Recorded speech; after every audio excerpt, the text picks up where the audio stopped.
guess we are live. Yeah, you never know on online events, right? Well,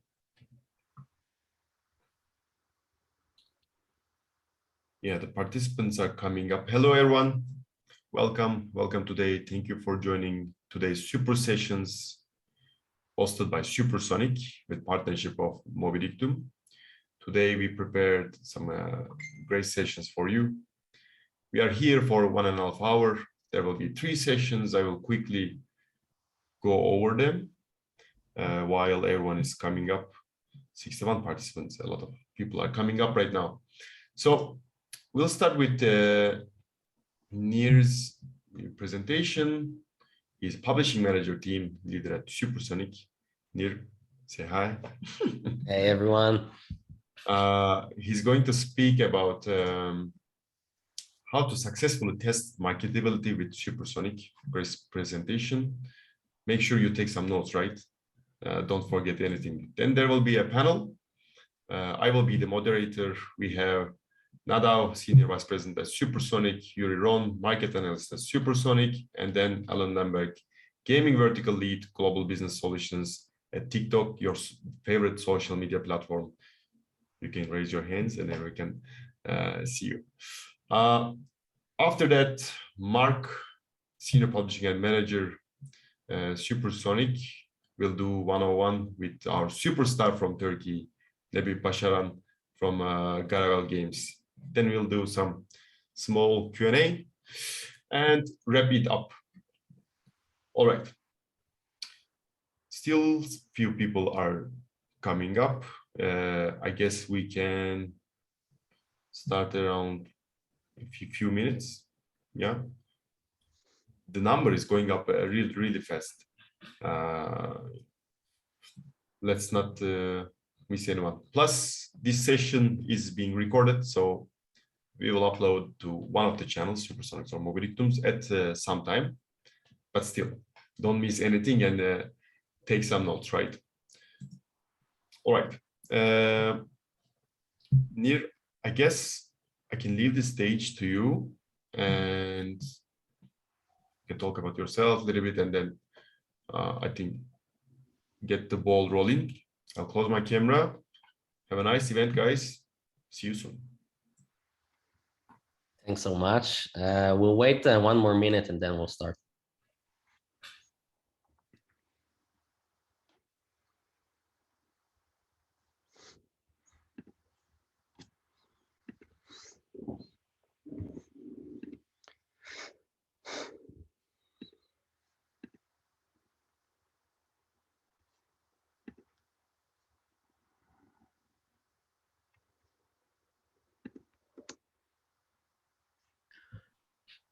Cool.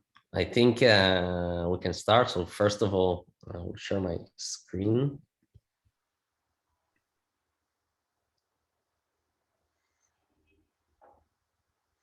Cool. I think I'm sharing my screen now. So amazing. So first of all, thanks for everyone's time and super excited to be here. My name is Nir. I'm leading the publishing managers team in Supersonic and happy to kick off this amazing webinar.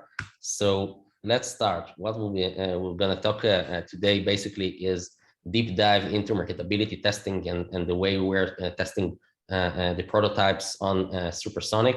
We're going to dive in to benchmarks of all the platforms we're testing on the prototyping phase. And we're not only going to talk about the numbers, but more about how we're setting those benchmarks.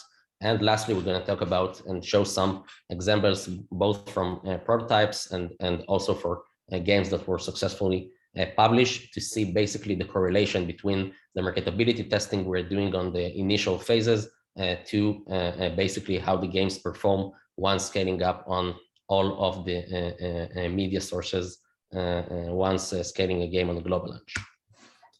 Cool. So starting with marketability tests, I want to go quickly over the publishing funnel. And this is basically sum up the process from prototyping to global launch on Supersonic. So we're starting with the marketability evaluation, which is the initial testing and the advanced marketability test. We're testing on three main channels, which is Facebook, TikTok, and aerosols network.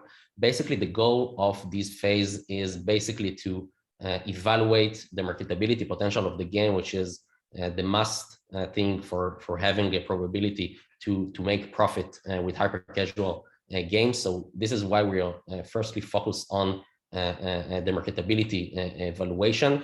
And we added recently the advanced marketability testing with Facebook, with TikTok and aerosols to have a wider picture of the marketability potential on earlier phase. And I'm going to dive in why we're doing it and how we're doing it in a minute. The goal here is basically to get the right decision, which we are all dealing with in the hyper-casual industry, whether to kill or move forward and iterate on your prototype. And that process, those two steps are helping us to get better decisions and keep the efficiency as a key part of this process once prototyping. The second phase is basically moving to predict and build the game, the prototype for evaluating the LTV potential, which on the prototyping phase is a retention test and looking at the retention and playtime. And once we are reaching decent numbers that we expect to have decent LTV, we're moving to monetization test, adding monetization ads for the game, and basically starting to see the real numbers, the real output, and the real LTV. So I want to dive a bit into the goals and the way we're looking at this process and why basically we're doing it in that way. So in the end of the day, every step from prototype to global launch is basically a prediction. The last part and basically the last step that we can actually see the real numbers and the real potential of the game is only on global launch once we're scaling and buying users across all the SDK networks, the social networks, looking both on the UA side and on the monetization side and see the real profit numbers. Till then, every part, both 1, 2, 3, it's just a prediction. Now, our goal obviously is to make this prediction as good as we can and as accurate as we can. So we will see good correlation between the prediction on the initial test and the numbers we're seeing once we're scaling a game on a global launch. Again, in order to be efficient and to make the right decision, whether we should work on a specific game or move to the next one. So as I say, basically the first two steps, the goal is to evaluate the profitability, the marketability of the game, and the second phases are more on the in-game side and all the LTV potential and why we're doing it. So I want to show you guys basically two major milestones we saw, and then we decided to look a bit differently at the numbers and on the predictions, on the way we're taking decisions once we're moving with prototype forward to iterations or dropping it and moving to the next one. So the first milestone was basically seeing 3 games, Going Balls, Bridge Race, and Stacky Dash. All the 3 games didn't have the classic marketability numbers, benchmarks we expected to see. And before we launched those games, we didn't expect them to be so successful. Now, it made us to rethink on the processes and on the benchmarks and on the way we're looking at the numbers. And I'm going to go in a minute over the reason behind why the prediction and the correlation between the numbers we saw on Facebook, which was around 50 cents for all of those games, turned out to be a mega hits that generating millions of dollars, which it wasn't our expectation from these titles.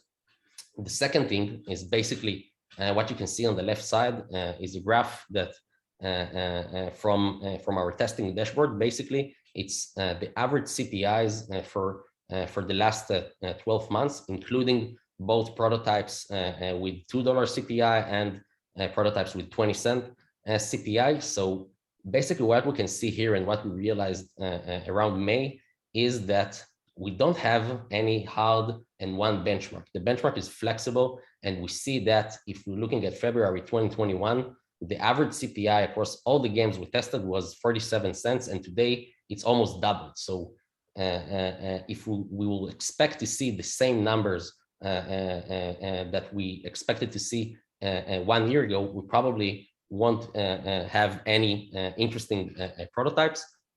So this is basically the reason why we started to look at the benchmarks a bit in a different way with the flexible benchmarks, considering the competition and the CPM and the CPI increases on Facebook across the year. So this is in general the two major milestones that made us look differently on the numbers. Now, I want to show you guys this table basically represent the network share of spend for HyperCasual game on iOS for Supersonic.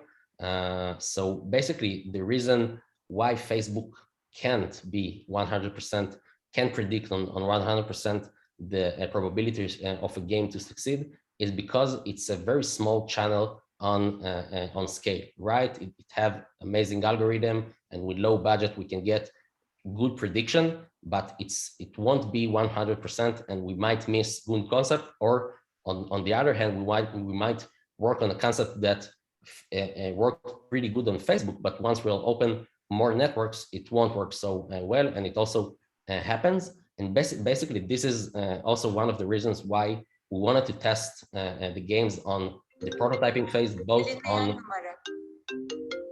We wanted to test also those games on other networks. Guys, please mute yourself. Sorry.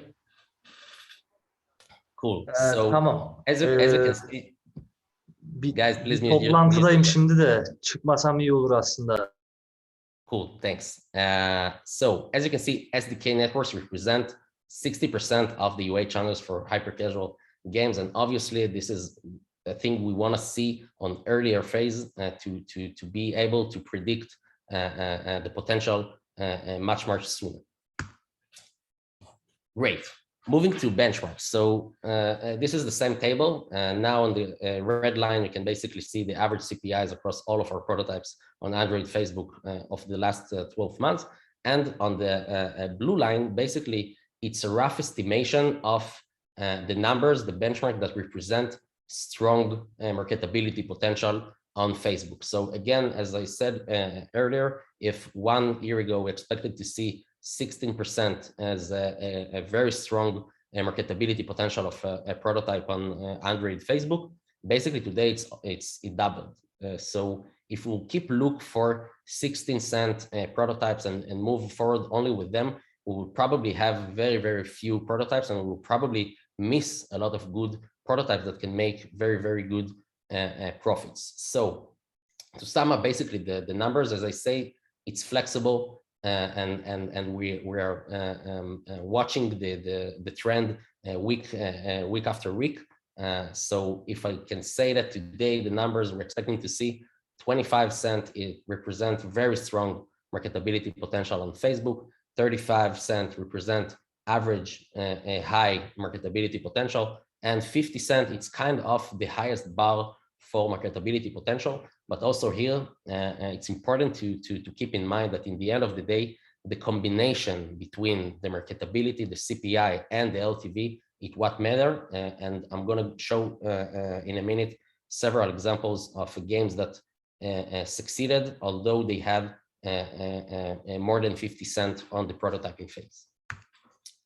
So TikTok. Obviously, TikTok is one of the growing and fastest growing social media and UA channels for hyper-casual through 2021, and obviously it will be the same in 2022.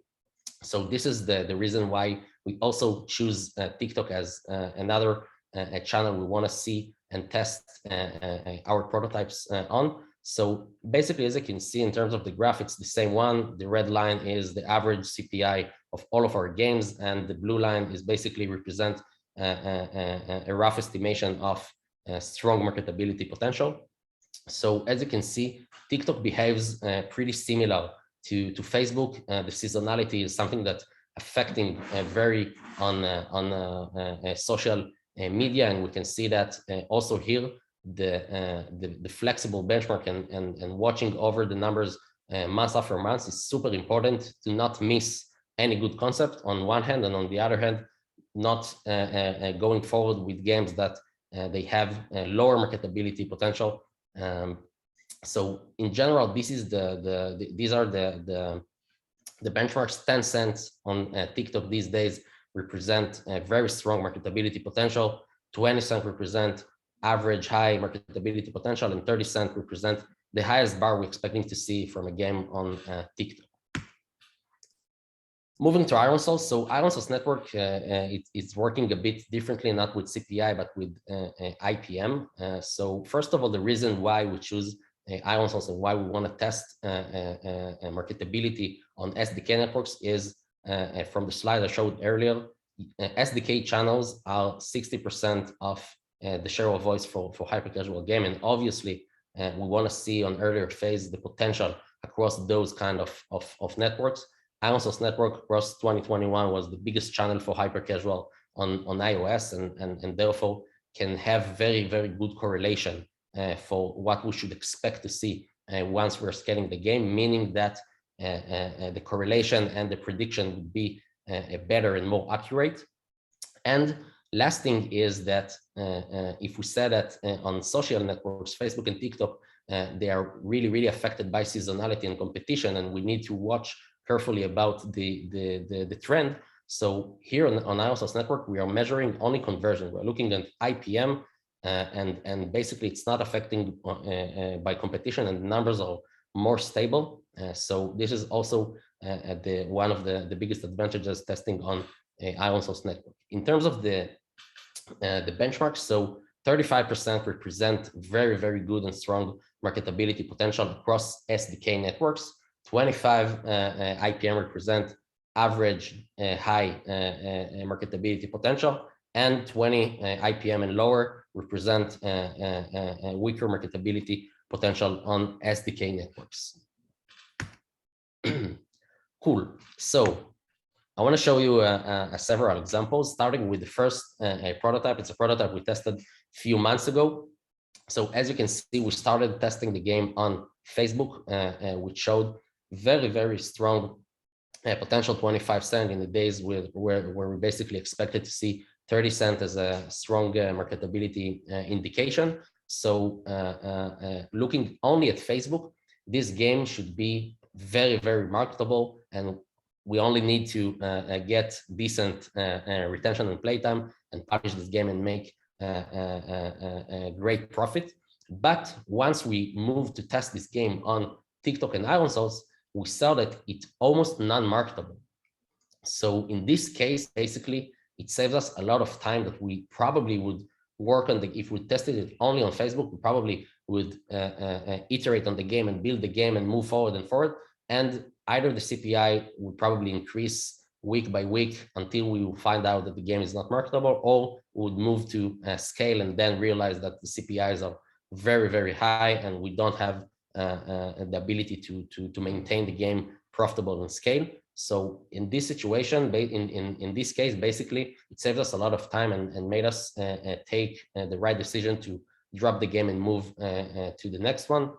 So I think it's a very good example for games that don't have correlation between Facebook, TikTok, and Iron Source. Second example is the runner. Also, we worked a few months ago. On Facebook, again, we saw decent numbers, 40 cents. It's a workable range and definitely worth to reiterate and to build the game further to see the potential. But also here, considering the numbers also on TikTok and Iron Source, we saw that it will be very difficult to maintain the game profitable. We probably would need very strong in-game metrics, which we didn't have.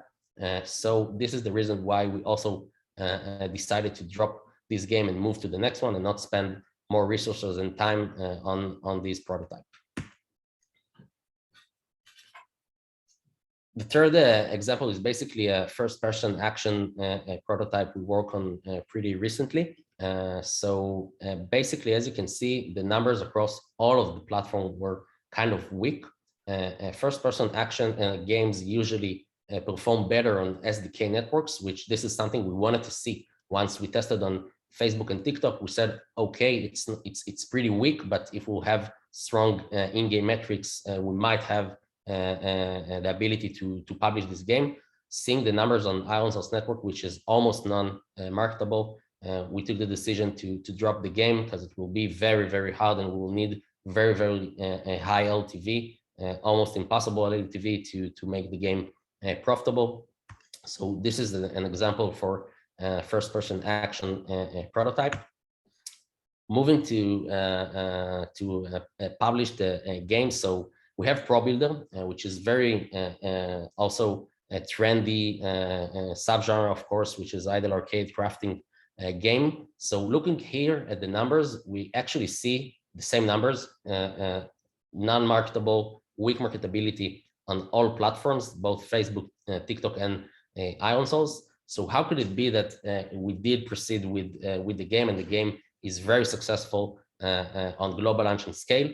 So the reason is the other side, which is the LTV potential. Again, in the end of the day, what matters is to have a good ratio between the CPI and the LTV. And here we know that on idle arcade games, we probably would have much higher in-game metrics and LTV. So this is the reason why we can be more flexible with the marketability side, and it really worked. So basically, with the high LTV of Pro Builder and the weaker marketability, the game maintain the scale and make an amazing profit. So this is a great example to the way that we're looking at the games in every subgenre and the combination between the LTV and the marketability potential. Last example would be a color match, obviously. So here we can see a very good example that we do have a lot of times good correlation between all the networks. So obviously we had almost impossible metrics on Facebook and TikTok with very, very strong marketability prediction. Also on Iron Source Network, the prediction was very high, not as high as we see on social networks, and it pretty much behaves the same way now on global launch. You can see basically that the game is very, very strong on social networks, which is makes sense because the game is kind of a trend from social media. So yeah, it's also a good example. Great. So after explaining everything, I want to show how it basically looks and what you should expect to see when you're testing a game in our testing dashboard. So this is how it looks. Basically, we have 3 tabs on our testing dashboard, one for Facebook, one for TikTok, and one for Iron Source, which you basically can see all the data from the campaign metrics and the retention and the playtime metrics. Facebook, same for TikTok. And again, same for Iron Source Network. So basically, we can also analyze everything by your own eyes and see it in real time, which is super important. And it's also kind of a new feature on our platform, so it's also exciting. Cool. Moving to sum it up. So I think that 3 things we can take from what we have learned is basically remember the goal. The goal is to measure the profitability valuation, the profitability potential, sorry, on each and every one of the steps. In the beginning, we want to see the profitability potential on the marketability side, which obviously testing on more networks, on more big channels on scale would give us wider picture and better evaluation of the marketability side of the game, and both for the in-game and the LTV potential of the game on the second phases. And the last thing, it's basically you should know your benchmarks. You should watch it carefully and be updated with the current benchmark, both for TikTok and for Facebook, to make sure that on one hand, you're not investing resources on games with lower potential, and on the other hand, that you're not missing any games with very good potential. Yeah, I think this is it. Thanks. All right. Well, Nir, thank you so much. I think it was really insightful. We're waiting some questions. Don't be shy. Drop some questions. But we already got some questions, so I will read. On average, how many days it takes to go from initial test to soft global launch? Yeah, it's a very good question. I think it's pretty changing between every game. I would say that the average is around 2.5 to 3 months from the initial test to global launch. But obviously, it really depends on the development pace, and also depends, of course, on the metrics. Sometimes we have very strong prototypes from the very first moment, so obviously it will be much faster. I would say that the fastest process from prototyping to global launch would be 1 month or 1.5 months, and the average would be 2 to 3 months. When will the prizes listed with instant cash distributed during soft launch or later? Sorry, can you say again? When will the prizes listed with instant cash distributed during soft launch or later? Okay, so I think the question is regarding for the competition prizes, if I guess right. So basically, we have milestones for every kind of prize. You have the KPI bonuses, which basically it's immediate prizes. Once you hit it, the KPIs, the retention and the CPI across Facebook, TikTok, and aerosols, you will get immediately the cash prizes. And for the big prizes, so basically the first prize, which is 200K, you should get once you're successful launch the game, meaning once moving to global launch. And the other prizes depends on the amount of installs on iOS, US. So as soon as we'll get for these numbers, this is the milestones that you'll get the cash bonuses. Yeah, hopefully I answered the question. There's a lot of money, guys. Make sure you start your game, huh? Right. During the process of iterating and testing a potential hit, is there any financial support given as initial reward to the developer? Yeah, definitely. So we obviously have a lot of deal types and business models. We're trying to fit in the end of the day for every developer the best a deal, which basically will allow both sides to work for the long term. This is obviously one of our goals. So we are always evaluating every studio and every opportunity and try to fit the best model. So it's kind of a personal for every case, but in general, yes, we have, and yeah. Okay, awesome. What genres should I focus on for the competition? Good question. First of all, go for the ideation kit by Uri Ron. You'll find a lot of secrets, but I would say that in general, we're seeing that the subgenres that are trending and keep topping the charts are still runner games, or still puzzle games, or still simulation games. We recently saw the rise of idle arcade games, obviously, which I guess that the guys will talk about later, but it's a very interesting subgenre that it behaves a bit differently from the classic hyper-casual games, as I showed on Pro Builder, which is a good example. It works with lower marketability power, but much stronger LTV potential and in-game metrics with higher engagement. So these games are very interesting. I don't think that everyone should focus only on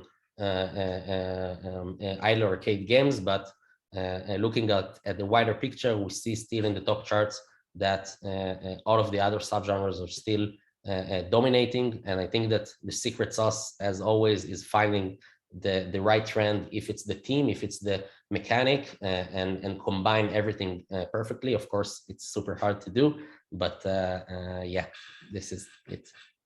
Okay.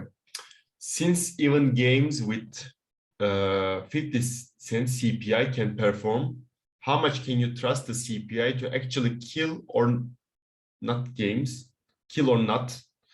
How many games have been killed that could have performed? Memory question to remember. Yeah, so Yeah, so I think in the end of the day, this is what we're trying to do. We're trying to get wider picture, not looking only at 50 Cent on Facebook, but looking also on the potential across other big channels that we want to see the potential before investing more time and efforts on the game. So if, for example, we have 50 Cent on Facebook and we have good marketability on Iron Source and TikTok, so probably we need to keep working on the game and trying to iterate on the creative levels, and even if it won't be very strong on Facebook, it doesn't mean that we don't need to work on this game, and it doesn't mean that the game won't make a great profit. It means that on Facebook it's weaker, but if we're seeing other two channels that are working pretty good, so it might have good potential, and we do want to keep forward with this game. On the other hand, if we're seeing that also we have 50 Cent, which is medium high on Facebook, and we're seeing also a weak marketability on TikTok and also, so basically we need to look at the in-game potential and the LTV potential and evaluate whether we can make the right ratio between the CPI and the LTV and make the game profitable in scale. So this basically would be the elements that we'll analyze before taking the decision. So yeah, it's not easy to kill that bus actually. It's never easy to kill, but it's never easy to kill. Well, more questions are coming up. So what about games that were only tested on Facebook previously and had an average CPI of around 50-60 cents? Can they be tested again with TikTok or Iron Source?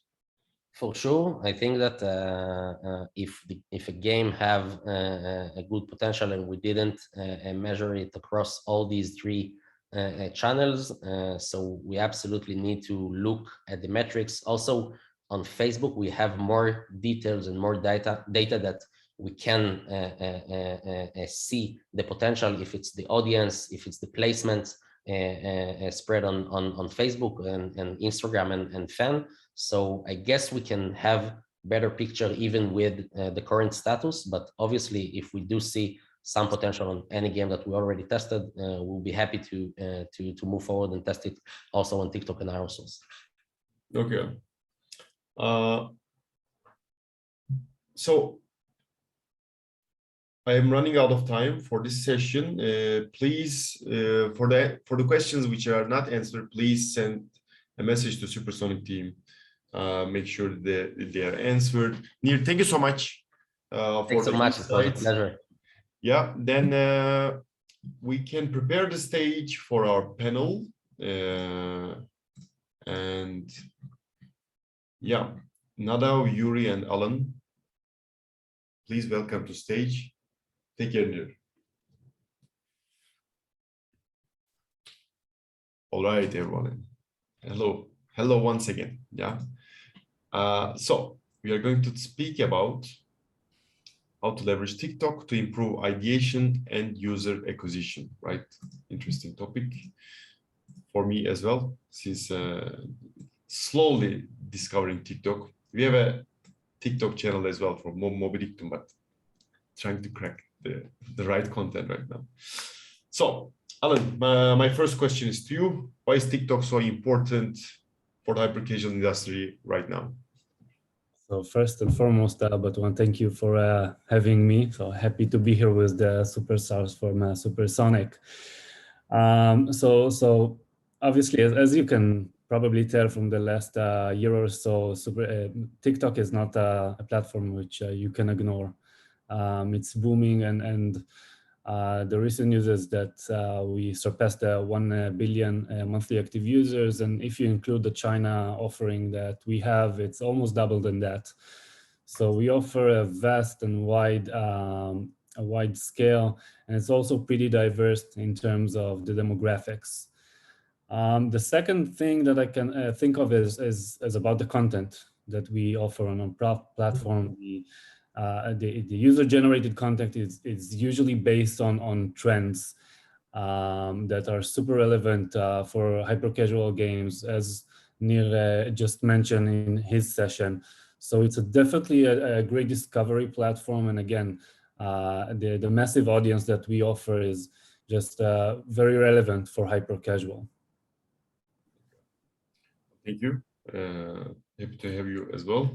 How do you predict the market will shift as TikTok grows? This question is for Nadav and Yuri. I'll start maybe, and then thanks everyone for joining. I would say two main things. First of all, I think it's the growth of TikTok is great because as Alon said, it correlates great with hyper-casual, and I think that as TikTok is growing, there is and there are more content, and at the end of the day, I think that user-generated content is the biggest source of content, right? You cannot compete with it. And I think that the users bring to the table very creative and new ideas for viral content that can become a game. So I think it's great inspiration, and I think that this trend will only continue. One important thing that again, I wouldn't say that the market shift in that way, but I think it emphasizes even more the importance of speed, right? So once you, as Nir said, the first phase is always try to find a marketable concept. And this is the hardest part, right? Because most concepts at the end of the day are not marketable. But once you nail it, once you find a marketable concept, it was always about speed and perfection and balancing between these two, right? Because there are many risks, right? Someone can see and clone it. Someone can accidentally think about the same idea exactly and come with it before you. The trend might pass if it takes too long.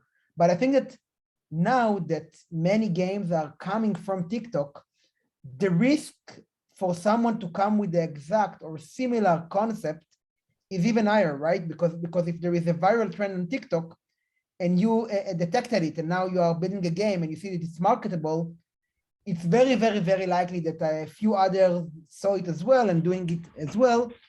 And now, again, it will never be exactly the same because the same trend can be delivered into different shape of games, but probably there will be some similarities, and it emphasizes even more the need for speed, right? Which is always true for hyper-casual. Again, you don't want to bring a shitty product on the other side, but you don't want to bring a perfect product as well, because perfect is slow, and you need to find the right balance between these two. And I think it will only grow in 2022. The need for speed around hyper-casual, which was always an important value. You need that sweet spot, right? Exactly, and it's art, right? There is no one sweet spot.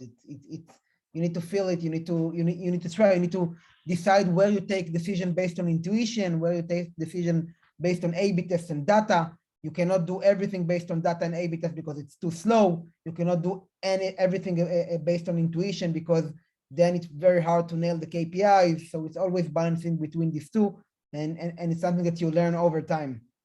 Okay, Yuri, any comments? Yeah, so Nadav mentioned production speed, which will be very important. Like, for example, now the #1 game in the top chart is the Frozen Honey Challenge. It's an ASMR challenge from TikTok that was in August. So mainly some publishers like Crazy and maybe us and others are more focused on TikTok ideation. But we will see, like, from August to now, we have like 4 or 5 months. But we will see, like, think of it like if someone was in TikTok and saw like 5 TikToks around Frozen Honey Challenge, and then on the same week, he can actually play the game and not wait like 4 or 5 months. So we'll see everything much faster. And TikTok and hyper-casual have lots of similarities.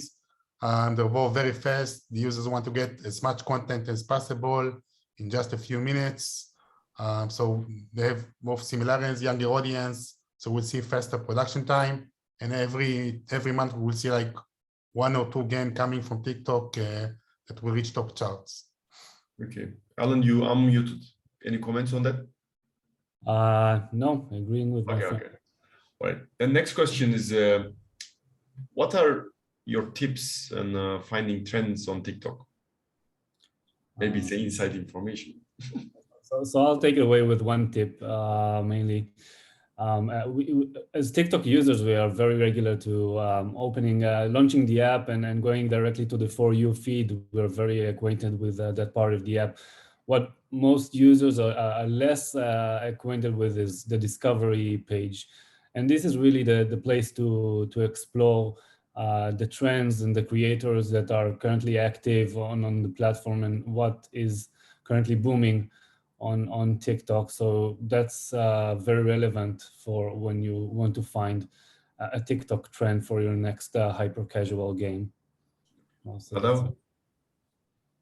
I can add it again, look for virality signs, right? Because eventually this stands for marketing on the best way possible, right? Everything that is viral, that is either accumulating a lot of views relatively fast or is being detected in several different places and show virality KPIs, probably shows the potential for a very strong marketability.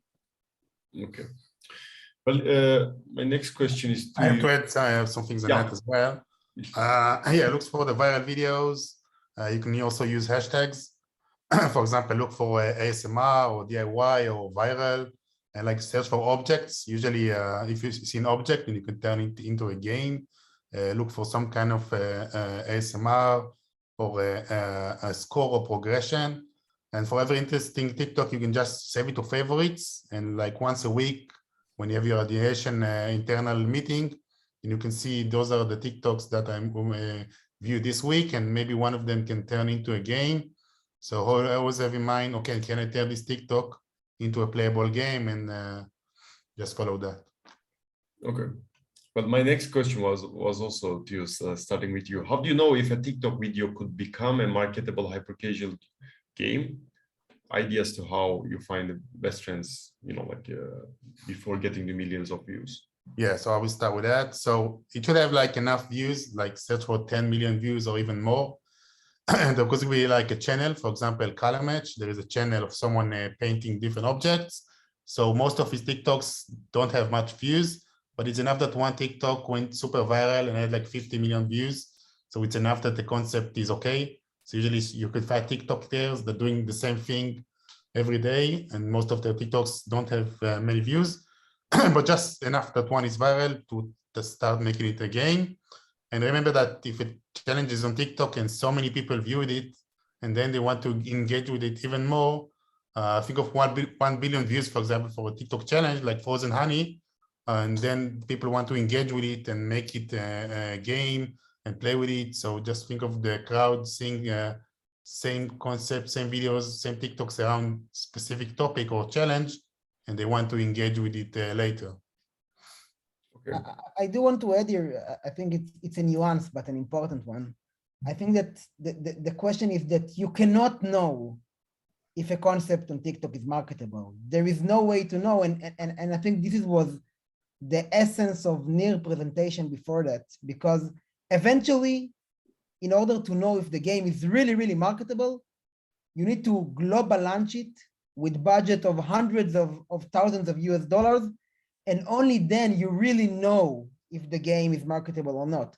Everything before that is based on predictions, is risk management, right? So you can get signs. It's like lead generations on TikTok of concept that might be marketable. Then you test it on Facebook and get first indication. Then you test it on TikTok and Iron Source and get further indication. Then you are building a game, and the way is to balance between risk and reward, and to try to get as much positive feedback to keep investing the game and keep building the game around it, in order to increase the probability that you eventually will launch the game and you will see that it's more marketable than the LTV and you can generate great profits out of it. But just following the methodology is the way to know if the game is marketable or not.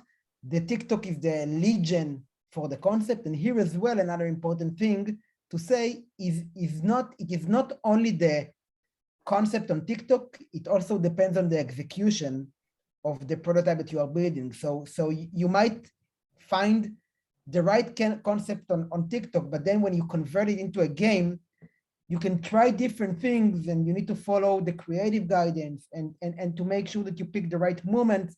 These also impact the marketability potential of the game. And again, if you follow the process, this is the only way to really understand what is the marketability potential of the game. Okay. One side question, Alan, maybe you can answer this. I mean, you mentioned that like 50 million view, for example, it's like a trend, right? Do you consider each, like a video with millions of views as a trend, or it's a different concept? It won't be necessarily a trend. It can be just a high number of views, since the algorithm saw it as a successful video and it wanted to reach many users, but it's not necessarily a trend. I think that for trend, we should be seeing a big amount of videos, for each of them to have a high number of views, hashtags with a high number of views, and so on. Okay. Yuri, you mentioned ASMR a lot. So what are the few examples on the top trends on TikTok right now? So this is what's beautiful about TikTok, that every week, every few days, you have new challenges all the time. For example, in 2021, we had lots of fidget toys as a trend. We saw some games in top charts. And now we have like the frozen honey in top charts, that it was a challenge from a few months ago. So it can even be a trend coming from outside. For example, let's talk about Squid Game. Like if you weren't on TikTok, then okay, you realize Squid Game is the most watched Netflix TV show. But if you were on TikTok, then on your For You page, every second TikTok was around Squid Game. And I remember there was the first TikTok that Squid Game now has a playable version. So we don't say copy IPs, but just it got a boost from TikTok. Like if you were on TikTok, then you understood how Squid Game is very trendy, and some game of Squid Game reached the top charts. So just following the top TikToks, every few weeks you're going to have a new challenge. Just search for something that you can turn into a playable game, because most of trends in TikToks will be just people talking or doing this dance or something like that. So try to look for objects, some kind of game or progression that you can turn into a game. Okay. Well, Nadav, are there any specific trends that like becomes more successful on TikTok, like better performing for HyperCasual especially? Yeah, so I think that ASMR were probably, like, if you collect all the successful HyperCasual games that started from a TikTok trend, I think that ASMR will be the biggest pie, right? In the past, I would say 2 years. Do it yourself also took part, but you do see other games that, for instance, color match, which we are going to discuss today in the next part of Super Session, that are not exactly under the bucket of the main group. But I think that these were the biggest trends so far from TikTok. Okay. Well, then what do top games inspired by TikTok have in common? This question is for all of you, but Alan, drink water. Like these successful games, what are they have in common? Yeah, so I will start. Actually, they're easy to understand. Like same as think of the creative and TikTok. In TikTok, you like see a TikTok and you have like 1-2 seconds to decide, I'm going to watch it or I'm going to skip to the next TikTok. And same when you think about games and creatives, like games start from prototype. The first thing you test is the creative. So think about the creative as a TikTok. I only have like 3, 4, 5 seconds before I can skip the ad. So they have to be simple to understand exactly what I'm doing. And there has to be some kind of progression. I want to keep watching them. And many of them are based on the like hashtag, as we talked about hashtags. For example, tie-dye, this is the hashtag that has over 5 billion views. So look for a hashtag that has many views and you can turn it into a game, into something playable. And just think about, I have 2-3 seconds, same as TikTok and same as the creative, to understand what this TikTok or game is about. And then if I'm not transforming the message in those 3-4 seconds, then someone will skip to the next TikTok. And same with advertising. If the creative is not good enough, in the 3-4 seconds you don't understand the game, then the user will skip to the next advertiser. Nadav? It will always simulate something from reality, right? Because the source is a real video, many times related to a specific and real object that we can connect to. We see that usually colorful and catch the eyes, right? And it's viral across the younger generation, which is also a big part of the hyper-casual audience. This is why also a reason why there is good correlation between TikTok and hyper-casual. At the end of the day, the target audience of both platforms has a lot in similar, or at least partially. Okay. Alan, TikTok related question directly. What are the CPI benchmarks for TikTok? Is it different than other user acquisition platforms like Facebook?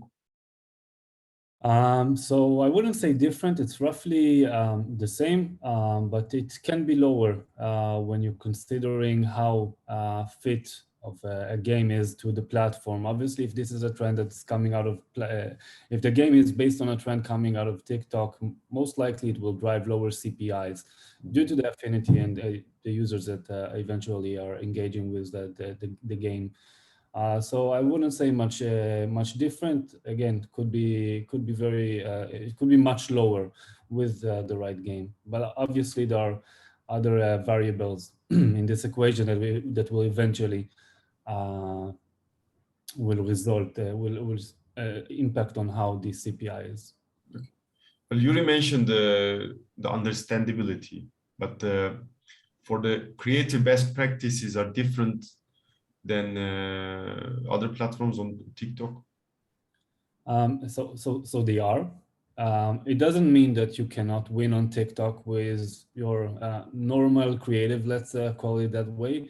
But if you want to win big, that's definitely where we see advertisers implementing our best practice and come up with creatives that are more fit to or that fit better to the platform. And by that, we're looking to see creatives that are more native, okay, that speak the language of TikTok, that the look and feel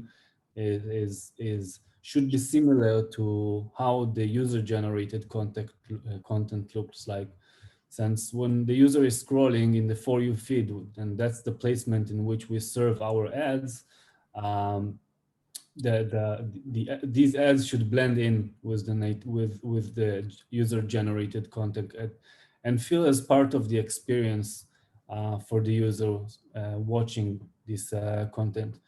I will also add to that TikTok is a sound-on platform, unlike many other platforms. So sound is definitely something to keep in mind and to take in consideration when producing a creative for your hyper-casual game to run on TikTok.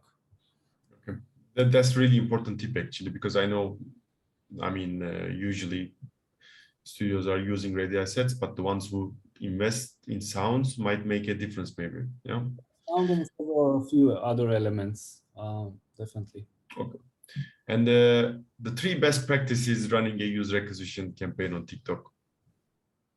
So a few tips there, and that's a good point. So first, we don't offer only TikTok as a channel. We offer Pangle also, and Pangle is our audience network. It's very similar to any other SDK networks. It's compiled of almost 90% gaming publishers, so there's a lot of inventory there, and it's available almost worldwide. So that's another layer of value offer for our partners. And when it comes to hyper-casual, I think that efficiency is super important. So for that, we offer several bulk editing tools, and obviously also API connection that can be done quite easily. So these are the main tips for anyone starting to work with TikTok and want to advertise hyper-casual.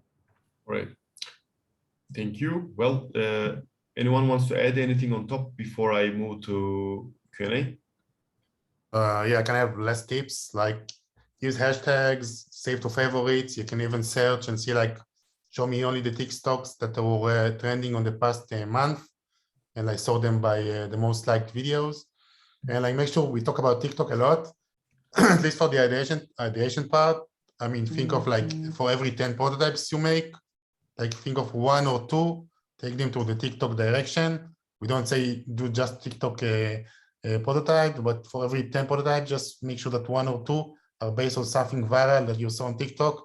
You can think it can be a game. So just try. Sometimes you'll be surprised, even in color match. I think most of us were very surprised of the marketability side. If you see something viral on TikTok, just give it a try. It can work for you. Right. Well, thank you, everyone. I will move to questions now. And again, guys, don't be shy. TikTok is here. Make sure you submit your questions. One question is coming from me, actually. I had the game. I want to have a test, right? And I make one creative, then I test on each platform. I don't make anything custom to save time, basically, just to put it on the market. Is it good idea to have my initial creative platform specific, like I mentioned, like a TikTok likes more native creatives, or I shouldn't, like I should save time and just try the first creative in all the platforms same? Now that maybe you can answer. Yeah, first of all, what I would recommend is once testing games with Supersonic, within our platform, you can find the creative guidance where we try to guide you how to fit and the right creative, because it's a big part. It will be a shame to find a good concept, to actually have good execution, and then to miss the marketability potential just because the creative was not built right, either the size or the type of creatives or the type of colors. So there is big importance to the creative side as well, and I wouldn't try to cut time there, because again, this is not the longer part of your prototyping phase. So follow the creative guidance that we have in Supersonic platform. You cannot use the same creative exactly for each platform. Different dimension, different things are needed. And besides that, there are best practices to catch the eyes of the users. And again, we don't want to miss a good concept just because the creative wasn't executed right. It will be a shame. Okay, thank you. Well, again, for the questions, drop a line to Alan and Yuri and Nadav, so we don't be late for the next session. Thank you, guys. Thank you for your insightful information. I hope the studios got some great notes. See you soon. Good luck, everyone. Thank you so much for coming. All right. Next up is Mark and Nebih. Hello, Mark. Hello, Nebih. What's up? Hey there. By the way, Nebih's surname is Bassaran. I know it's difficult to pronounce, but just to... Really, it's Bassaran? Yeah, it's Nice to meet SNH. you. I'm saying Bassaran all the time, but yes, it's written in Bassaran, but yeah, Bassaran in foreign countries, Bassaran in Turkey. So you have a one-on-one session. You will talk about the story of color match's rise to the top charts. So I will leave the stage to you guys and see you a little bit. Thank you, Botan. thank you so much. I'll start. So thank you for joining for this session. Actually, I was sitting here and listening to all these trends and stuff and tips and insights, and isn't it amazing how it doesn't matter how many of these webinars we are attending, how many of these sessions we are listening and hearing, it's always getting something new. It's always there's something new in the industry, new updates, new trends. Amazing. Happy to be in this industry and happy to see you here. Let's start and talk about the amazing story of color match. Let's start. I think Nebih Bassaran will tell about himself and about the studio, please. Thank you, Mark. Hi, everyone. Thank you, Batuhan, for the introduction and moderation, and thank you, Supersonic team, for hosting this amazing session. I am the CEO and founder of Garawell Games, also the game ideator and designer here. We are a team of 11 people in Istanbul. We are based in Istanbul. We have started developing HyperCasual games back in 2019 summer, and founded our company at the beginning of 2021 as an official company. Our first hit game, which also became the most downloaded hyper-casual game of 2021, as you all know, Bridge Race was launched in March 2021, and we've started joint forces, as it's written here, with Supersonic in 2020, and launched our first hit in March 2021. Our second hit game, which you, again, as well all know, the most downloaded hyper-casual game of last 2 months, and hopefully this month as well, was launched in the beginning of December, last December, again with a partnership with Supersonic, and we have worked on around 150 prototypes, more maybe. We haven't had a count of it yet, but we are an ideator, let's say, and developer studio. And yeah, this is the story until now. Amazing, amazing. Actually, it's an amazing intro for an amazing studio, and actually for an amazing partnership, right? So I was trying to put here a lot of like phrases and words and like, you know, like this motivating stuff. But I decided just to say a few words on building strategic partnership here at Supersonic. So Garawell is an incredible example of how this partnership, which is cooperation, which is building something together, is paying off. All right, you will see through the presentation how the decision made on the developer side, how the creatives made on the developer side, helped us to push this game upper. And basically, this is probably the goal of every niche publisher. This is my passion, is to turn partnership, this small, initial test together into something really strategic. So come join us and let's build this kind of partnership together. This is well a small PR part.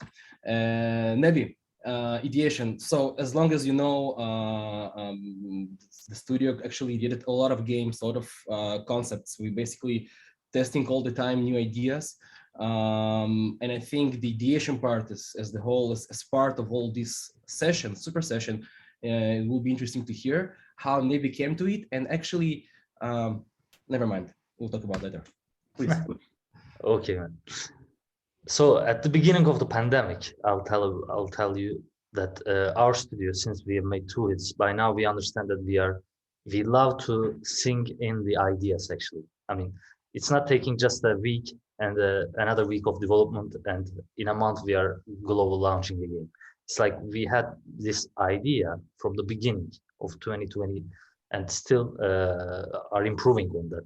So with Bridge Race, this was the case. Actually, if you watch the last session, we also had Super Monday session with Mark, and we've told the story. And with Color Match, the story is going back to 2020. As you can see, in July 2020, we have tested the game. It was the beginning of pandemic, as you all remember. And the beginning of pandemic, we were thinking of a simulation game. Since people were, the schools were shut down, we said, okay, let's make a game so that people would not miss the school. And especially our audience is mostly kids. So we thought they would like to play some mini games from lectures of the school. In geometry lesson, we thought, okay, let's connect some pattern blocks, you know, the kids game. And you would connect the piece. And in physics, you would try connecting electric cables to toggle a light bulb, for example. In art lesson, you would paint with a spray can on a graffiti. And in chemistry, we said, okay, let's do something to imitate a laboratory experiment with conical flasks, as you can see on the left side. By then, it was an easy mechanism. Actually, you mix 2 flasks, 2 colors, and it's like a liquid, and you come up with a target color, which is indicated by a, as you can see, it's very little, by the way. If you ask me now, I could say that let's change the target colors to a more understandable and explanatory image, and which we did by Color Match, actually. And here we thought the mechanism had a strategy, depth in it. If you think about it, the developers will know there are 256 cubed amount of colors in the engine, which is called RGB. There are 256 of the red colors, 256 of blue, and 256 of green. And if you mix these colors, there's a possibility of coming up with 1.7 million colors. And if you want to come up with a mixture, there's an infinite amount of possibilities. So this mechanism, as much as it may seem simple, has actually a real depth. Like there can be infinite amount of levels if you wanted to make a game out of it, which we did after seeing this TikTok trend on the right side, which I saw on Reddit, by the way. But as you all know, the content is mixed in both platforms. You can see Reddit content on TikTok, TikTok content on Reddit, and Instagram is also included in this case. So I saw this trend in 2020, but haven't initiated with this kind of a game until 2021 because we had breach rates in our hands. And this is the thing I'm talking about. Like we want this idea to sink in actually.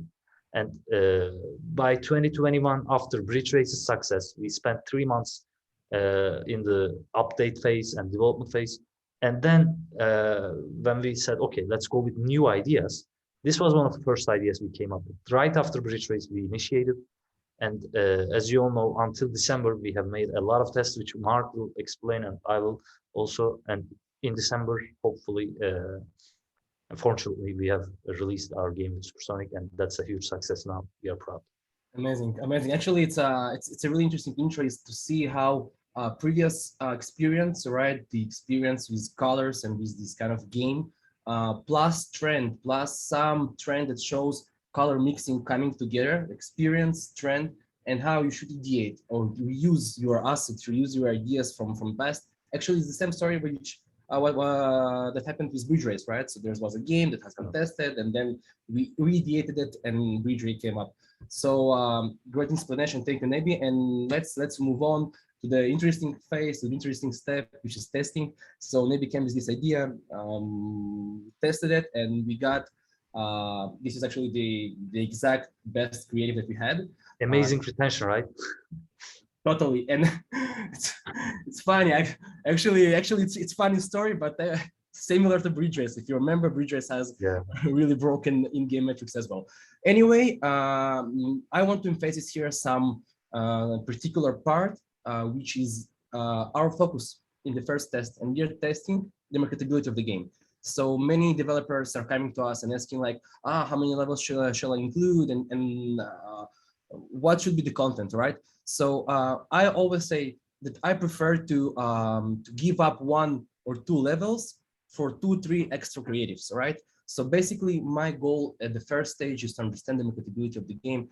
That what Nir spoke about is the marketability testing in all platforms, especially when it's so easy on the dashboard. We want to understand if the game is worth efforts, if it's worth the time we're going to spend, especially when we're talking about talented studios. So we got these results. We decided that we're gonna actually iterate the marketability, and basically one of our methodologies here at Supersonic in tackling marketability is to basically create and test a bunch of creatives in tier 3 countries. Basically, the idea is to take different angles, different camera angles, different setups, different colors, different backgrounds, maybe even different mechanics, different characters, right? Just to trying to understand the most marketable point of the creative, of the mechanic. And as I said before, the strategic partnership is to share the knowledge, all right? And basically right away, Nebih Garawell Studio created 57 different creatives, true story, and actually we tested all of them in 50 countries. In the goal to find the best one. And I'm not talking about a good CPI, I'm talking about comparatively, right? So our goal is in tier 3 test is basically to compare CPIs of the creatives, right? So basically in this test, we had a range from 1 to 9 cents, right? So imagine to yourself that you are choosing a bad creatives that could impact so dramatically the marketability.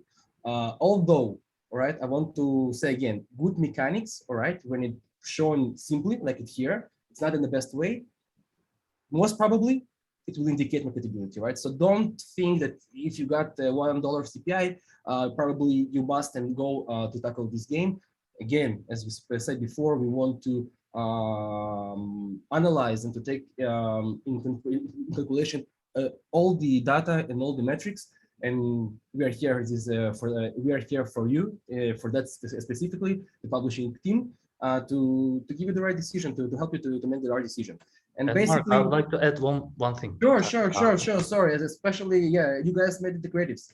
Tell me what you want to tell me something about it. I just wanted to point out the fact that this game was suitable for this kind of a huge amount of videos, because if you think about it, the main object is out there. You can see in the second image there's a strawberry, and the third there's a car, which is totally different from one another. And I think it's worth a shot to test it with different videos, because you don't know which object is more liked by the audience, and you have to test and see. So in that sense, I think color match is very suitable for multiple amount of testing.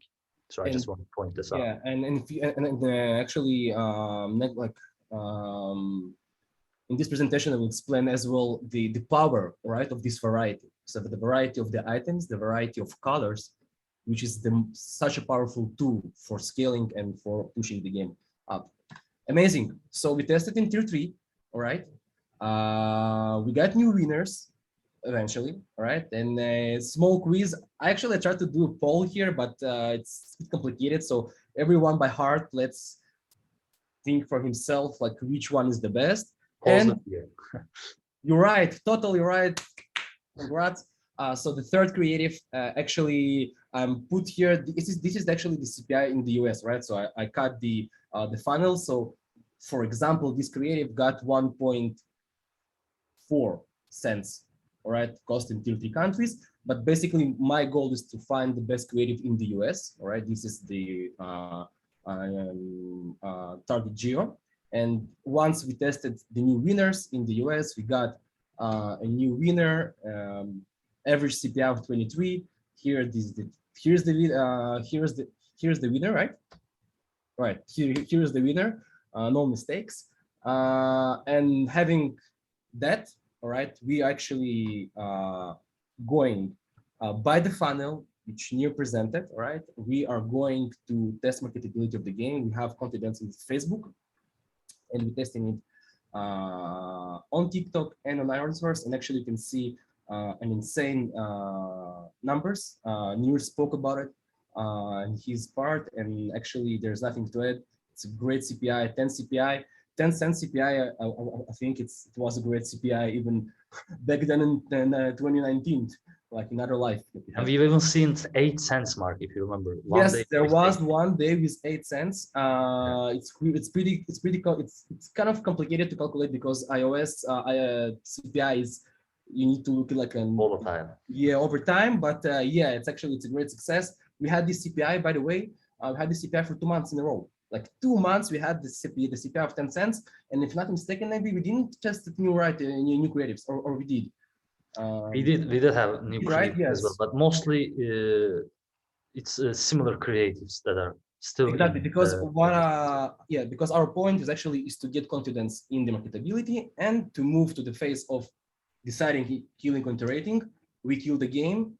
No, we move to iterating, obviously, and basically just to remind you the key gameplay elements, and it is something that this is really important to remember when you come to iterate, right? So what our goal in the gameplay, right? Not in the creative, because the creative has their own methodology, and in-game is something different. We have the psychology of the player, different KPIs that we actually want to meet and crack, and basically these 3 factors helping to meet the needs to publish a good marketable game, profitable game. Clarity, so the clarity of the mechanic, and actually it was there, right? The mechanic itself was pretty clear. People know how to match colors. Combination of trends, right? So basically, we're gonna talk about it in a second, but there's a need in a story, right? There's a need to link this mechanic, these levels, these naked levels to make something big of them, right? To give this experience of traveling through level to level. And this is really, really important for the late retention. And basically, you know, it goes from here and up to north. A lot of KPIs and factors are depending on this part. Hook, as you can see. And basically, just to give you one example, because there was a lot of stuff done in this game, just to give you one example of what are the changes have been made in this game through the iterations process, right? So the studio basically changed completely the UI. And we had like this on the left, right? We have this 2D UI, and this is honestly the true story. We got these 2D UI, and we got great metrics with this one, right? In a second, doesn't matter. We have almost 40% retention day one and 1,000 seconds playtime, if I'm not mistaken, 1,100 even.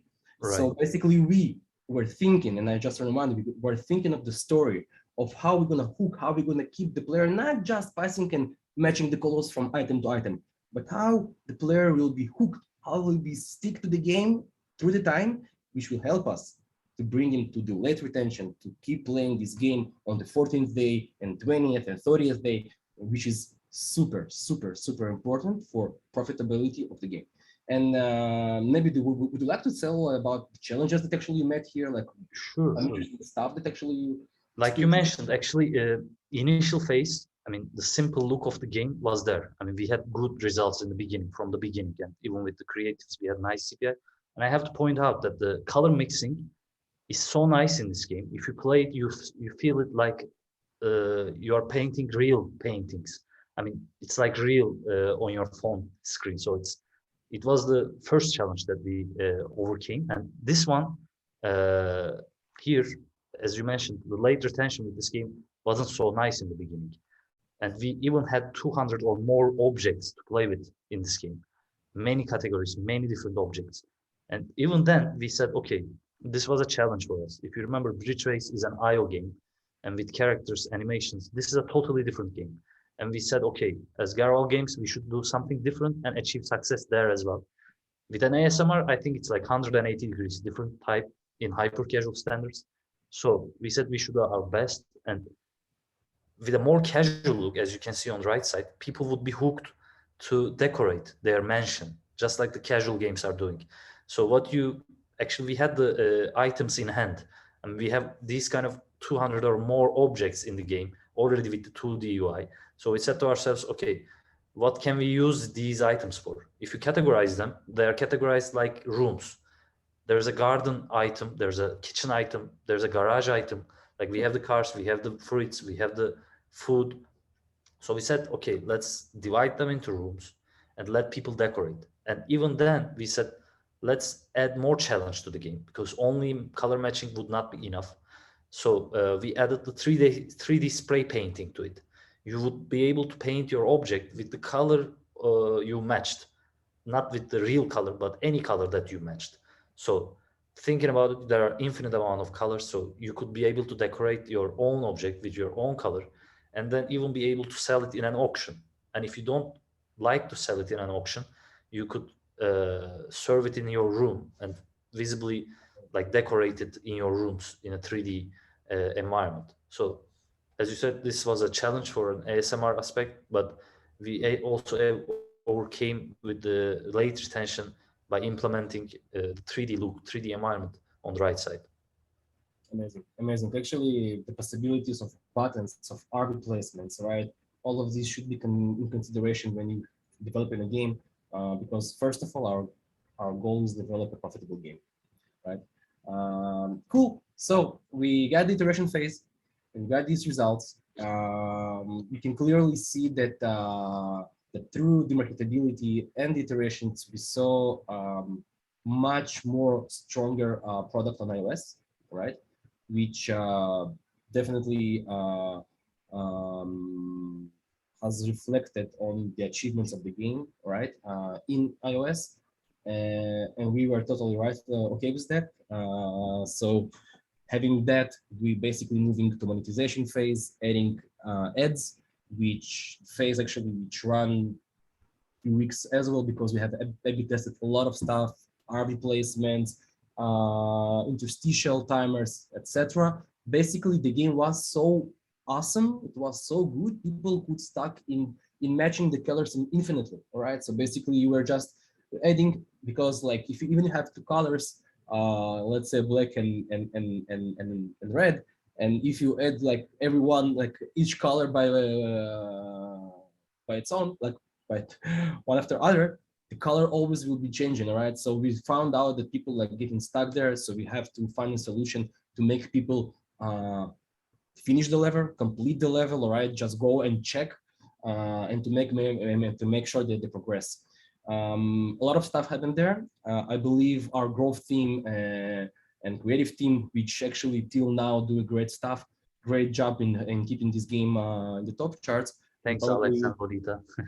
Alex, And Lolita doing a great job, and basically I will tell in a second about some interesting insight that Lolita's team did. So basically, yeah, basically having that, there's not a lot of like no like excitement here, because everything was but wasn't fluent, right? But we have confidence from the very beginning. We have a confidence, and we saw several games popping up, some clones, but we were really fast, and we spoke about speed here. We were really fast, and we actually did a really good core job, right? Just to try and understand how we balance the game for the monetization. A lot of stuff to talk about next time probably, because I want to talk about scaling, and particularly scaling on socials. So before approaching scale, we got this picture, right? So in terms of gameplay strength, all right, the core gameplay, we have the colors mix variety, right? People could match and mix these colors infinitely.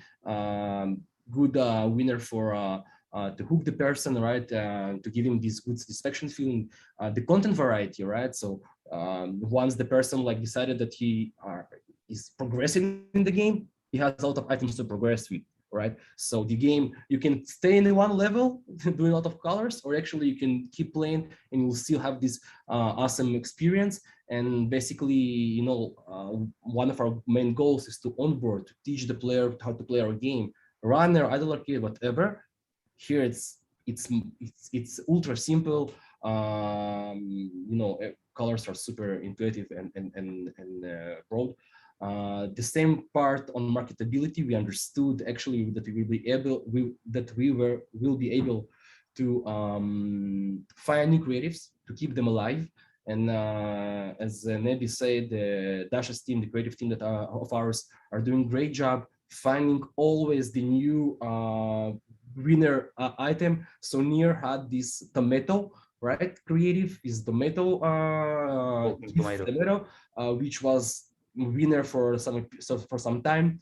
Right now we have eggplant, right? It's eggplant, I think, which is right. And actually we have like this game with icon, all right? So what item we're gonna put in the icon of the game, and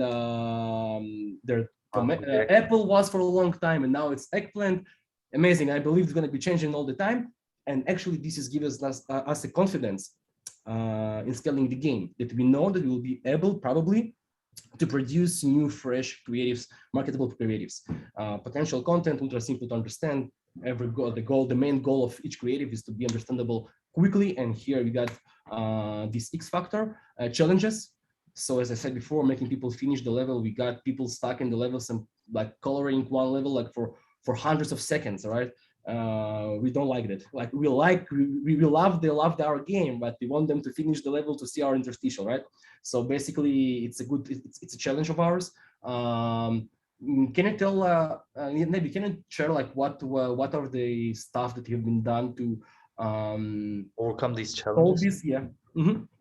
For making people finish the level, actually, if you think about it, like you mentioned, let's say there's an orange, and it's an orange color. You got the red and the yellow colors on top of you. So you would say, okay, let me mix orange, let me mix yellow one time and red one time, but that may not be the solution in this case, because if you mix red 2 times, then it's a different color. If you mix 3 times, then it's a different color. So there are infinite amount of possibilities. And in order to resolve it, we actually introduced a method which is also better for the marketability as well. With a rewarded video, you can open up a hint. And with this hint button in the game, you can see how many of which color is needed to paint this exact color.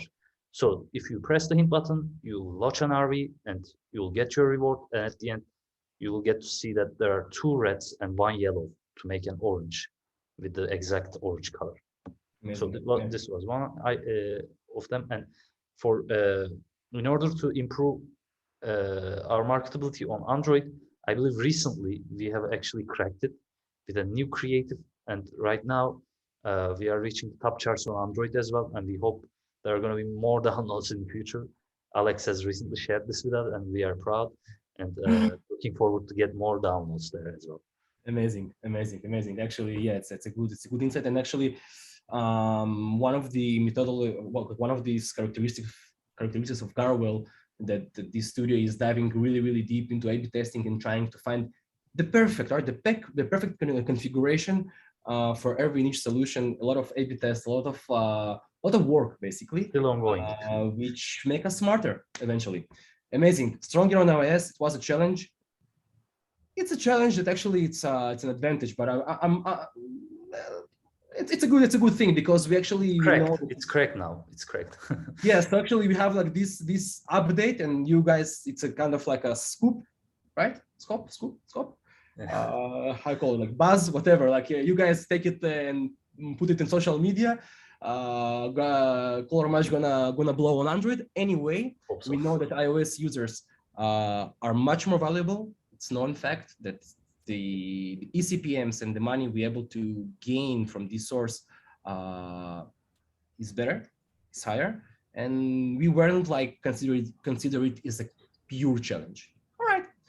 Anyway, so what do you have in the scaling? We have like this. Like I love this slide, right? It's one of my best slides. We spoke about it, like Uri spoke about it, Nadav spoke about it, Nir spoke about it, everyone spoke about it.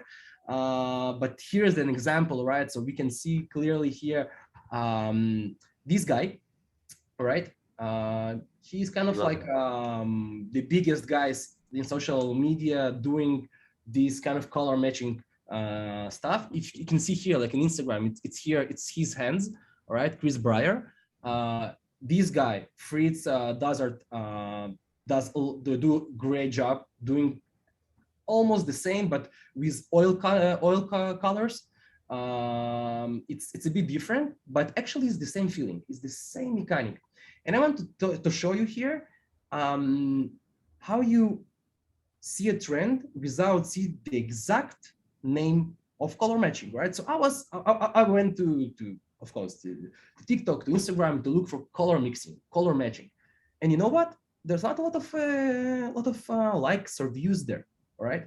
It's not such a popular color mixing, but I found out that color mixing has a lot of different executions, all right? So the video that you saw in the beginning, this guy doing like, like these gray shades, right? Here, it's a bit different. It's not playable, unfortunately, but you can see definitely, if you'll go there, you'll see that a lot of color mixing mechanics. And I found that there was like other hashtag that actually was common to this mechanic, art tutorials, right? And actually you can see the 2.6 billion views. And that actually indicated me that when you come and trying to get inspired by the trend, don't get inspired like exactly from exact visually execution, but try to find the best execution for the feeling, all right? And we're talking here about matching colors, and probably if Nebih Garawell would use this kind of setup, right, with different colors, I don't know, like maybe if the paper would be like here, that wouldn't be working, right? So try to go and analyze how the mechanic you saw could be realized in different ways. All right, try to get inspired from the feeling, right? Not from the exact action that someone do. And this is a great example. Oh, actually, it shows really good the power of socials, right? So most of you know when you publish a game, social networks usually get drawn, right? Get shrink in their potential really fast, right? So pretty fast and scaling, we are moving to SDK networks, right? The situation here was insanely different, right? So for more than 1 month, so here it's like December 8th, and I think here is December, January 15, right? So more than 1 month, we were scaling only on social media, right? We were buying users only on TikTok, Facebook, Snapchat, if I'm not mistaken, our growth team will say.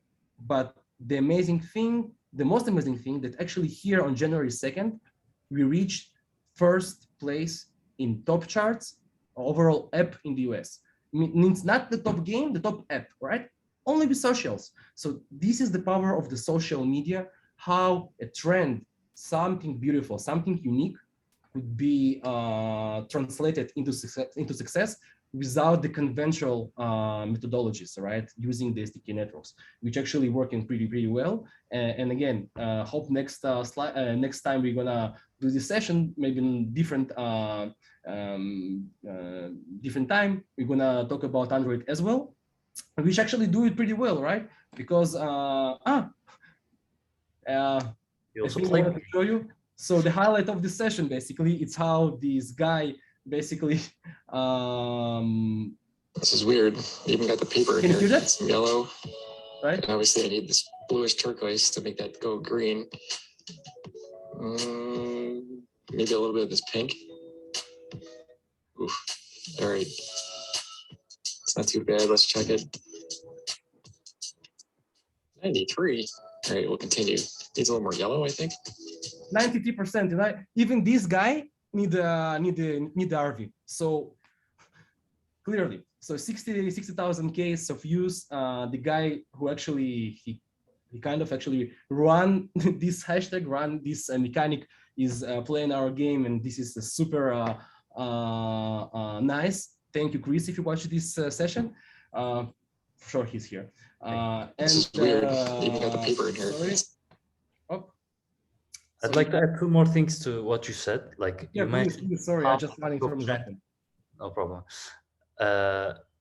First, I want to let everyone know that this trend actually began in 2020. So up until December 2021, when the game is launched, there's no one but us who created into a game. So in this case, not every trend, but I can suggest everyone, not you don't need to follow the recent trends. It can be a trend from past year, trend from 2 years ago. So as long as it's feasible to do it in the engine, to do it as a game and has a depth, then it can be achieved. And secondly, as you also mentioned, this is a great point, Mark, that we, as you can see in the hashtags, the painters, the artists always paint on one paper, one piece of paper. But in that case, it's very simple but problematic thing. If we let people play on just one canvas, just one piece of paper, then if they did not paint the edges, they wouldn't see this seamless comparison with the real object. If you think about it, they can be leaving some spaces all around the paper, and this way they wouldn't be able to see the seamless passage from the color to the object. But what we did, which achieved, I think, good gameplay, is that we implemented 2 papers on top of each other, and smaller paper would be the comparison paper, which everyone would paint. I mean, we thought it would be easy to paint overall canvas and play on the edges as well, so that when you compared, actually you would see that the edges are painted as well, because you painted a bigger area, then the comparison paper is smaller. So this is a thing that we cracked while implementing this into a game, and it worked actually. Yeah. Amazing stuff. Then you can see the results here. First step in the US and 11 other countries. First game, top game in the US, and 47 other countries. Great achievement. Still rocking, still top charting. And if we will summarize, right, and talk about the conclusions of ours. So first of all, prove the marketability before improving the game, right? This is the simple concept. Before you spend time on in Unity trying to to figure the speed of the character, try to understand that this game is worth it. Follow the top trends in TikToks. I won't elaborate on that because we spoke about too much. Late retention. This is the key factor for profit, for the good profit for the game. We see a lot of like day one, PT0, day one. Don't forget about the 7, the day 14, right? This is the users on these days who will bring the money to you and to us.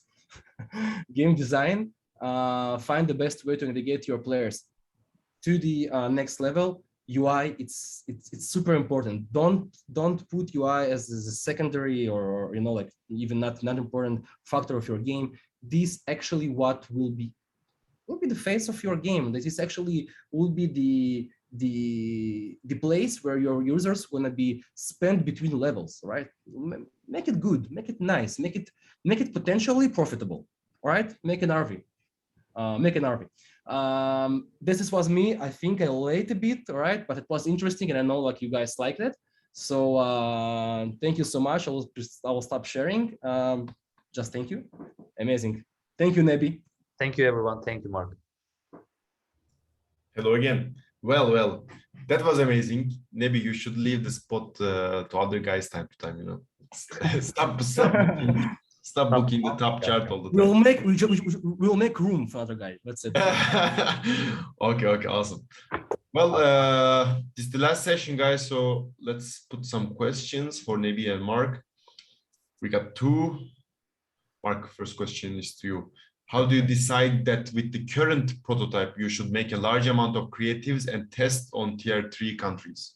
If you remember, we tested in V1, right? So we got this understanding of marketability of the game, right? We got the 53 cents, and we understand that this setup, this thing is working, right? It's somehow working. Nir just showed the graph of the potential KPIs. 50 cents was around our benchmark. So we are kind of iterating the best creative, right? So this is a kind of important stuff. We do try different exotic approaches, right?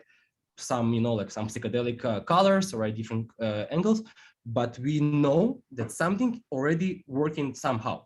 So this is the approach. Try different stuff, really different. Go brave, and don't forget about the base of yours. Okay. Nebih, this question is to you. Have you made other games inspired by social media? How often do you check the charts? Every day? Interesting. Obviously, you have to check the charts every day in order to be in this industry, but you shouldn't be copying them. That's a fact.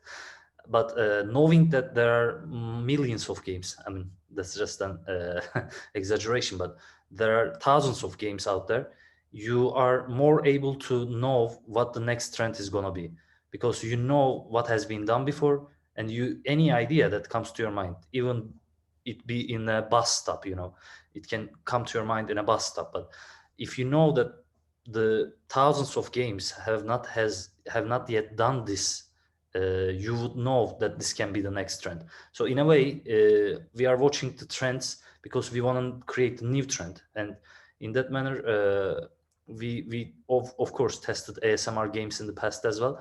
But I would suggest strongly that developers should watch their skills carefully and follow that path, because there are going to be different kind of mechanisms, and you can find your own unique idea in your skill in your skill as well. Yeah.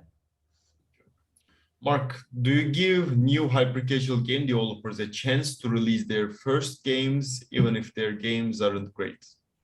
That's a great question, and I'll be just, I know probably the guy forgot about it, but actually I will tell about our automated UI solution. So not every game is here to be a super hit, right? Not every game will reach the top charts, and this is not natural, right? We see a lot of competition here in the market, right? A lot of publishers, a lot of studios, a lot of games has been spoken a lot recently, and especially for these reasons, we understand that there's we need to provide the solution, provide a help solution. Provide a solution for the developers to publish their game with automated efforts from our side. So basically, we are actually doing all this publishing by automation, right? Less efforts required, it's less time. And basically the goal here is to try and squeeze this potential profit from the games that won't be reaching the 200K profit benchmark, right? So in our goal is basically to make games that brings millions to their developers. While we do see a benchmark of 200Ks as something that we don't want, we prefer actually to not to spend time too much, right? So this is the way that we are evaluating LTVs, and we are evaluating possibilities of the game, potential of growth. And if we see and we indicate that the game won't be reaching height, all right, it won't become a great success, we're able to provide an automated UI solution, which is kind of a publish the game with less efforts, and to help you as a developer to spend your time on new ideas. So this is for that. Okay. Nebih, how do you select your environment color scheme when some studios are struggling with this? It's obviously something to struggle at. We also had this struggle for all of our games. But in the end, what's clear is that the main object of the game, the main elements of the game are more important than all the others. You don't need to struggle at the background. Just simply put a white background, or if you're making a game with animations, put a simple C in the background. But the main characters, you could work on them, and you should. I mean, to find the best color scheme, it's kind of intuitive because every game uses different ones, and you should maybe watch what the top trending games are doing it. That just note down the colors that they are using, try to implement them in your game, but don't mess around with the background because it's not going to change the way that the KPIs will improve. It's always best to go with a simple background and try to change the main objectives of the game. Okay. Well, thanks, Nebih. Thanks, Mark. That will be all now. We are wrapping up, guys. Please send your questions to Supersonic team or Nebih. You can add them on LinkedIn. Thank you for joining for today's Super Sessions, hosted by Supersonic with partnership of Mobidictum. We had Supersonic, TikTok, and Garawell Games. Hopefully, it was a great event, and thank you for all the panelists and speakers. See you at the next event. Thank you so much. Thank you. Have a great day.